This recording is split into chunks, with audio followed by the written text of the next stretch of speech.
शांति।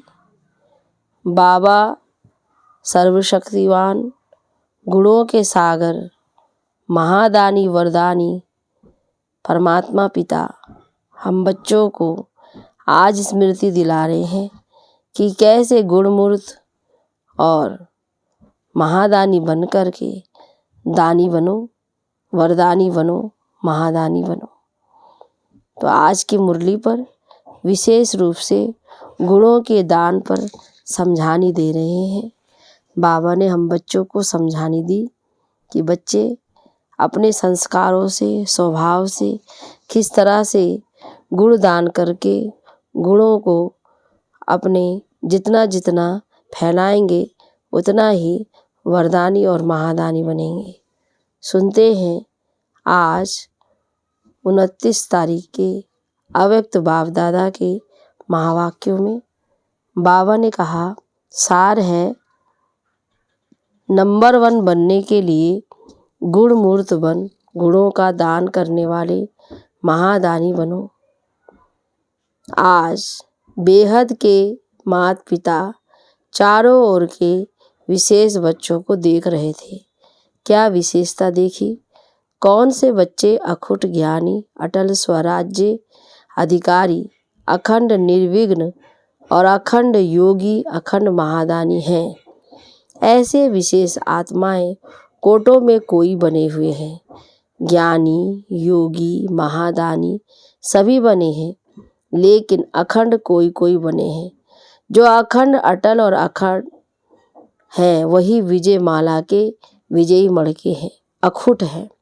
बाप दादा ने संगम युग पर सभी बच्चों को अटल अखंड भव का वरदान दिया है, लेकिन वरदान को जीवन में सदा धारण करने में नंबरवार बन गए हैं। नंबर 1 बनने के लिए सबसे सहज विधि है अखंड महादानी बनो। अखंड महादानी अर्थात निरंतर सहज सेवाधारी, क्योंकि सहज ही निरंतर हो सकता है। तो अखंड सेवाधारी अर्थात अखंड महादानी। दाता के बच्चे हो तो सर्व खजानों से संपन्न श्रेष्ठ आत्माएं हो। संपन्न की निशानी है अखंड महादानी। एक सेकंड भी दान देने के बिना रह नहीं सकते। द्वापर से दानी आत्माएं अनेक भगत भी बने हैं, लेकिन कितने भी बड़े दानी हो अखुट खजाने के दानी नहीं बने हैं। विनाशी खजाना व वस्तु के दानी बनते हैं। तो आप श्रेष्ठ आत्माएं अब संगम पर अखुट और अखंड महादानी बनते हो। अपने आप से पूछो कि अखंड महादानी हो व समय प्रमाण दानी हो व चांस प्रमाण दानी हो। अखंड महादानी सदा 3 प्रकार से दान करने में बिजी रहते हैं। पहला, मनसा द्वारा शक्तियों देने का दान। दूसरा, वाणी द्वारा ज्ञान का देने का दान। और तीसरा है कर्म द्वारा गुणों का दान। इन तीनों प्रकार के दान देने वाले सहज महादानी बन सकते हैं। रिजल्ट में देखा, वाणी द्वारा ज्ञान दान मेजॉरिटी करते रहते हो, मनसा द्वारा शक्तियों का दान यथाशक्ति करते हो, और कर्म द्वारा गुणदान ये बहुत कम करने वाले हैं। और वर्तमान समय चाहे अज्ञानी आत्माएं हैं चाहे ब्राह्मण आत्माएं हैं, दोनों को आवश्यकता गुणदान की है। तो वर्तमान समय विशेष स्वयं में व ब्राह्मण परिवार में इस विधि को तीव्र बनाओ। ये दिव्य गुण सबसे श्रेष्ठ प्रभु प्रसाद है। इस प्रसाद को खूब बांटो। जैसे जब कोई से भी मिलते हो तो 1-2 में स्नेह की निशानी स्थूल टोली खिलाते हो ना, ऐसे 1-2 में ये गुणों की टोली खिलाओ। इस विधि से जो संगम युग का लक्ष्य है, फरिश्ता सो देवता, ये सहज सर्व में प्रत्यक्ष दिखाई देगा। तो ये प्रैक्टिस निरंतर स्मृति में रखो कि मैं दाता का बच्चा अखंड महादानी आत्मा हूँ। कोई भी आत्मा चाहे अज्ञानी हो चाहे ब्राह्मण हो, लेकिन देना है। ब्राह्मण आत्माओं को ज्ञान तो पहले ही है, लेकिन 2 प्रकार के दाता बन सकते हो। पहला, जिस आत्मा को जिस शक्ति की आवश्यकता हो उस आत्मा को मनसा द्वारा अर्थात शुद्ध वृत्ति वाइब्रेशन द्वारा शक्तियों का दान अर्थात सहयोग दो। दूसरा, कर्म द्वारा सदा स्वयं जीवन में गुणमूर्त बन प्रत्यक्ष सैंपल वन औरों को सहज गुण धारण करने का सहयोग दो। इसको कहा जाता है गुणदान। दान का अर्थ है सहयोग देना। आजकल ब्राह्मण आत्माएं भी सुनने के बजाय प्रत्यक्ष प्रमाण देखना चाहती हैं।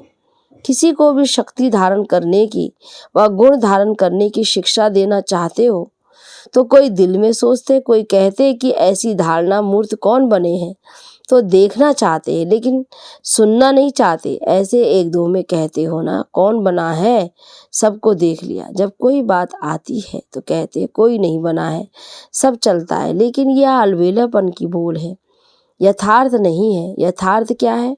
फालो ब्रह्मा बाप। जैसे ब्रह्मा बाप ने स्वयं सदा अपने को निमित्त एग्जाम्पल बनाया, सदा ये लक्ष्य लक्षण में लाया, जो ओटे सो अर्जुन।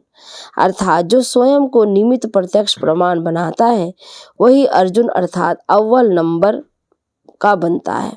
अगर फॉलो फादर करना है तो दूसरे को देख बनने में नंबर वन नहीं बन सकेंगे, नंबर वार फिर बन जाएंगे। तो नंबर वन आत्मा की निशानी है। हर श्रेष्ठ कार्य में मुझे निमित्त बन औरों को सिंपल करने के लिए सैंपल बनना है।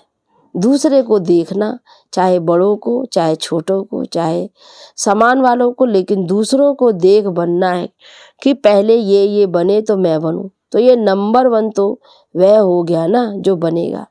तो स्वयं स्वतः ही नंबर वार में आ जाते हैं। तो अखंड महादानी आत्मा सदा अपने को हर सेकंड तीनों ही महादान में से कोई ना कोई दान करने में बिजी रखता है। जैसा समय वैसी सेवा में सदा लगा हुआ रहता है। उनको व्यर्थ देखने, सुनने व करने की फुर्सत ही नहीं। तो महादानी बने हो, अभी अंडरलाइन करो, अखंड बने हैं। अगर बीच बीच में दातापन में खंडन पड़ता है, यानी खंडित को संपूर्ण नहीं कहा जाता। वर्तमान समय आपस में विशेष कर्म द्वारा गुणमूर्त बनने की आवश्यकता है। हर एक संकल्प करे कि मुझे सदा गुणमूर्त बन, सबको गुणमूर्त बनने का विशेष कर्तव्य करना ही है। तो स्वयं की और सर्व की कमजोरियां समाप्त करने की इस विधि में हर कोई अपने को निमित्त अव्वल नंबर समझ आगे बढ़ते चलो। ज्ञान तो बहुत है, अभी गुणों को इमर्ज करो, सर्व गुण संपन्न बनने और बनाने का एग्जाम्पल बनो। अच्छा, ऐसे सर्व अखंड योगी तो आत्माएं, सर्व सदा गुणमूर्त आत्माओं को सर्व हर सेकंड में संकल्प में हर सेकंड महादानी व वहाँ सहयोगी विशेष आत्माओं को सदा स्वयं को श्रेष्ठता में सैंपल बन, सर्व आत्माओं को सैंपल सहज प्रेरणा देने वाले, सदा स्वयं को निमित्त नंबर वन समझ प्रत्यक्ष प्रमाण देने वाले भाव समान आत्माओं को बाप दादा का याद प्यार और नमस्ते। अच्छा, मीठे मीठे सिकिला दे बच्चों प्रति माता पिता बाप दादा का याद प्यार और गुड मॉर्निंग। रूहानी बाप दादा की रूहानी बच्चों को नमस्ते। नमस्ते बाबा, नमस्ते। दादी जानकी जी से मुलाकात, ऑस्ट्रेलिया, सिंगापुर आदि के चक्कर का समाचार सुनाया और सबकी याद दी। सबकी याद पहुंच गई। चारों ओर के बच्चे सदा बाप के सामने हैं, इसका प्रत्यक्ष प्रमाण है। जब भी याद करते हैं तो समीप और साथ का अनुभव करते हैं। बाबा कहा दिल से और दिलाराम हाजिर, इसीलिए ही कहते हैं हजूर हाजिर है, हजूरा हजूर, जहाँ भी है जो भी हो, लेकिन हर स्थान पर हर एक के पास हाजिर हो जाते हैं, इसीलिए हाजरा हजूर हो गया। इस स्नेह की विधि को लोग नहीं जान सकते, ये ब्राह्मण आत्माएं ही जानती हैं। अनुभवी इस अनुभव को जानते हैं। आप विशेष आत्माएं तो हैं ही कंबाइंड ना, अलग हो नहीं सकते। लोग कहते हैं जिधर देखते उधर तू ही तू है, और आप कहते हो जो करते हैं जहाँ जाते हैं बाप साथ ही है, अर्थात तू ही तू है। जैसा कर्तव्य साथ है तो हर कर्तव्य कराने वाला भी सदा साथ है, इसलिए गाया हुआ है करण करावन हार। तो कंबाइंड हो गया ना, करण हार और करावन हार। तो आप सबको स्थिति क्या है, कंबाइंड है ना। तो बाबा कहते हैं करण करावन हार करण हार के साथ है ही, तो करवावन हार अलग नहीं है। इसको ही कंबाइंड स्थिति कहा जाता है। सभी अपना अपना अच्छा पार्ट बजा रहे हो, अनेक आत्माओं के लिए सैंपल हो। सिंपल करने के लिए ऐसा लगता है ना, मुश्किल को सहज बनाना यही फॉलो फादर है। ऐसे है ना, अच्छा पार्ट बजाया ना। जहाँ भी हैं विशेष पार्टधारी विशेष पार्ट बजाने के सिवाय रह नहीं सकते। ये ड्रामा की नूंद है। अच्छा चक्कर लगाना बहुत अच्छा है। चक्कर लगाया फिर स्वीट होम में आ गए। सेवा का चक्कर अनेक आत्माओं के प्रति विशेष उमंग उत्साह का चक्कर है। सब ठीक है ना, अच्छा ही अच्छा है।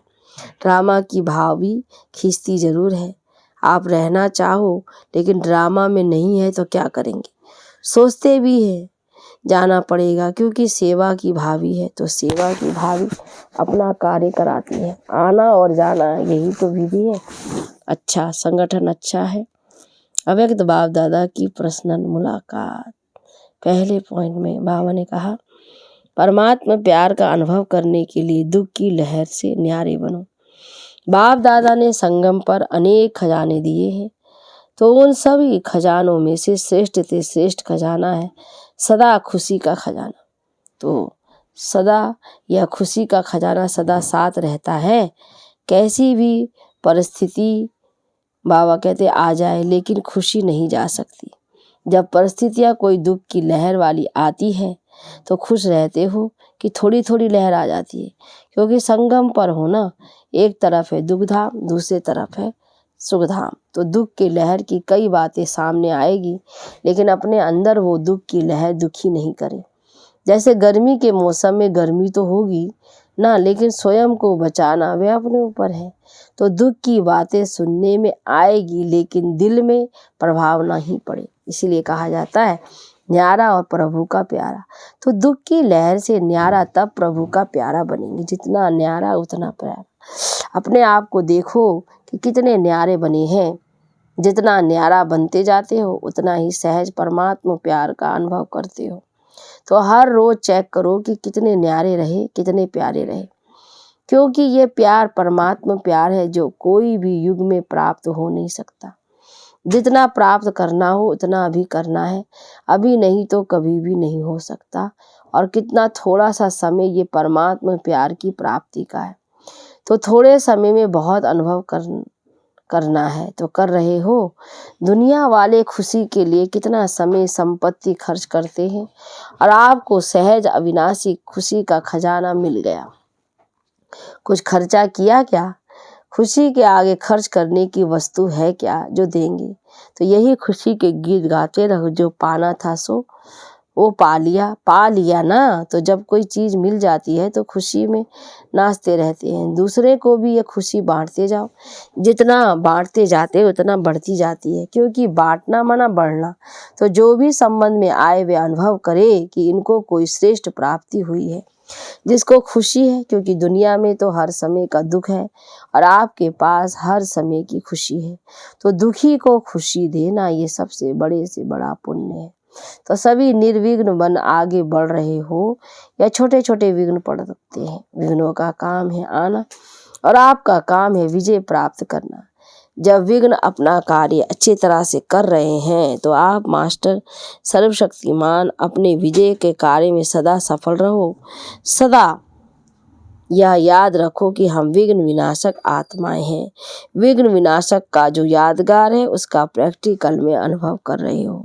अच्छा, दूसरा, अचल स्थिति बनाने के लिए मास्टर सर्वशक्तिमान के टाइटल स्मृति में रखो। स्वयं को सदा सर्व खजानों से भरपूर अर्थात संपन्न आत्मा समझ अनुभव करते हो, क्योंकि जो संपन्न होता है तो संपन्नता की निशानी कि वो अचल होगा, हलचल में नहीं आएगा।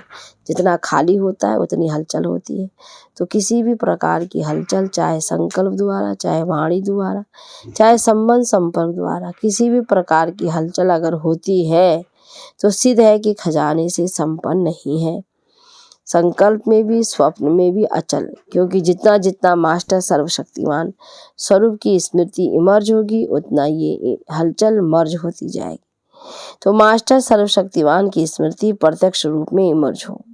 जैसे शरीर का एक्यूपेशन इमर्ज रहता है, मर्ज नहीं होता, ऐसे ये ब्राह्मण जीवन का एक्यूपेशन इमर्ज रूप में रहो।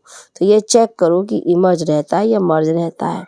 इमर्ज रहता है तो उसकी निशानी है हर कर्म में वह नशा होगा और दूसरे को भी अनुभव होगा कि यह शक्तिशाली आत्मा है। तो कहा जाता है हलचल से परे अचल। अचल घर आपका यादगार है। तो अपना एक्यूपेशन सदा याद रखो कि हम मास्टर सर्वशक्तिवान हैं, क्योंकि आजकल सर्व आत्मा अति कमज़ोर है। तो कमज़ोर आत्माओं को शक्तियाँ चाहिए, शक्ति कौन देगा? जो स्वयं मास्टर सर्वशक्तिवान होगा। किसी भी आत्मा से मिलेंगे तो वो क्या अपनी बातें सुनाएंगे? कमजोरी की बातें सुनाते हैं ना, तो करना चाहते हैं वो कर नहीं सकते। इसका प्रमाण है कि कमज़ोर हैं, और आप जो संकल्प करते हो वो कर्म में ला सकते हो। तो अपने मास्टर सर्वशक्तिमान की निशानी है कि संकल्प और कर्म दोनों समान होगा। ऐसे नहीं कि संकल्प बहुत श्रेष्ठ हो और कर्म करने में वह श्रेष्ठ संकल्प नहीं कर सको, इसको मास्टर सर्वशक्तिमान नहीं कहेंगे। तो चेक करो कि जो श्रेष्ठ संकल्प होते हैं वो कर्म तक आते हैं या नहीं आ सकते। मास्टर सर्वशक्तिवान की निशानी है कि जो शक्ति जिस समय आवश्यक हो उस समय वो शक्ति कार्य में आए। तो ऐसे है ना, या आह्वान करते हो थोड़ी देरी से आती है। जब कोई बात पूरी हो जाती है, पीछे स्मृति में आए कि ऐसा नहीं ऐसा करते, तो इसको कहा जाता है समय पर काम में नहीं आई। जैसे स्थूल कर्म इंद्रियां ऑर्डर पर नहीं चल सकती है ना, हाथ को जब चाहो जहाँ चाहो वहाँ चला सकते हो। ऐसे ये सूक्ष्म शक्तियाँ इतने कंट्रोल में हो जिस समय जो शक्ति चाहो काम में लगा सको। तो ऐसी कंट्रोलिंग पावर है। ऐसे तो नहीं सोचते कि चाहते तो नहीं थे लेकिन हो गया। तो सदा अपनी कंट्रोलिंग पावर को चेक करते हुए शक्तिशाली बनते चलो। सब उड़ती कला वाले हो कि कोई चढ़ती कला वाला, कोई उड़ती कला वाला। वह कभी उड़ती कभी चढ़ती कला, कभी चलती कला हो जाती है, बदली होती है। वह एक रस आगे बढ़ते रहते हो। कोई विघ्न आता है तो कितने समय में विजयी बनते हो? टाइम लगता है, क्योंकि नॉलेजफुल हो ना। तो विघ्नों की भी नॉलेज है। नॉलेज की शक्ति से विघ्न वार नहीं करेंगे लेकिन हार खा लेंगे। इसी को ही मास्टर सर्वशक्तिमान कहा जाता है। तो अमृत वेले इस एक्यूपेशन को इमर्ज करो, फिर सारा दिन चेक करो। अच्छा वरदान है आज का, सहन शक्ति का कवच पहन संपूर्ण स्टेज को करने वाले विघ्न जीत भव। बाबा कहते हैं संपूर्ण स्टेज को वरने वाले विघ्न जीत भव। अपनी संपूर्ण स्टेज को वरने अर्थात प्राप्त करने के लिए अलबेलेपन के नाज नखरे को छोड़। बाबा कहते हैं सहन शक्ति से मजबूत बनो। सहन शक्ति ही सर्व विघ्नों से बचने का कवच है। जो ये कवच नहीं पहनते वे नाजुक बन जाते हैं, फिर बाप की बातें बाप को ही सुनाते हैं। कभी बहुत उमंग उत्साह में रहते, कभी दिल शिकस्त हो जाते। अब इस उतरते चढ़ने की सीढ़ी को छोड़ सदा उमंग उत्साह में रहो तो संपूर्ण स्टेज समीप आ जाएगी। स्लोगन में है याद और सेवा की शक्ति से अनेक आत्माओं पर रहम करना ही रहम दिल बनना है। बाबा कहते रहम दिल बनकर अनेक आत्माओं पर रहम करो। इसकी रिवाइज डेट थी 2/12/93 की मुरली थी। अच्छा ओम शांति।